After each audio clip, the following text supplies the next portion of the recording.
We've seen a lot of different ways to fillet fish up at Arnesen's here, but this is probably the best and the easiest way that we've seen.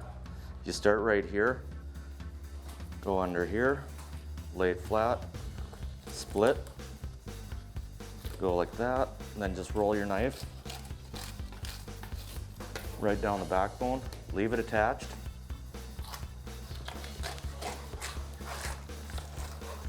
And when you just break like that, that leaves you a handle. And then for the bones, the trick is to lay them down like this and remember to go head to tail. Put your tip of your blade on your board and just start and and there's your bones.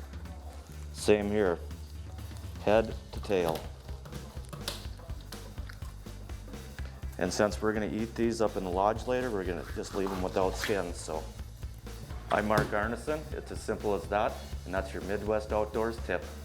You know, when it's early season and you find yourself on a location with deep submerged rocks like this, it is absolutely the best time to throw a jerkbait. What I've got here is a jerkbait from Yoziri, and what makes them so effective is that you keep the bait in the strike zone, and it's a slight twitch action that triggers those fish. Now, you're not fishing these jerkbaits very deep. It's only going down a couple feet, but it's just a twitch, twitch, pause, twitch, pause, twitch, twitch, pause, and you'll be surprised at how many smallmouth you can trigger to come out of these big rocks and just crush that bait.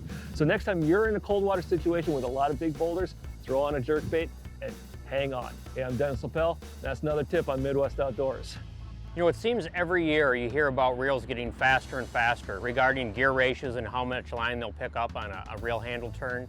And there's a time and place for those ultra fast reels.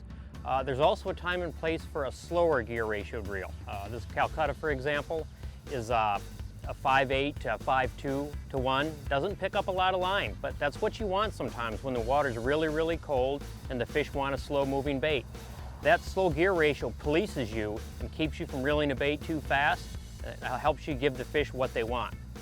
So, important thing is you need to match your gear ratio to the technique you're using. There's a time and place for fast reels, there's a time and place for slow reels. I'm Scott Walsh, and that's today's Midwest Outdoors tip.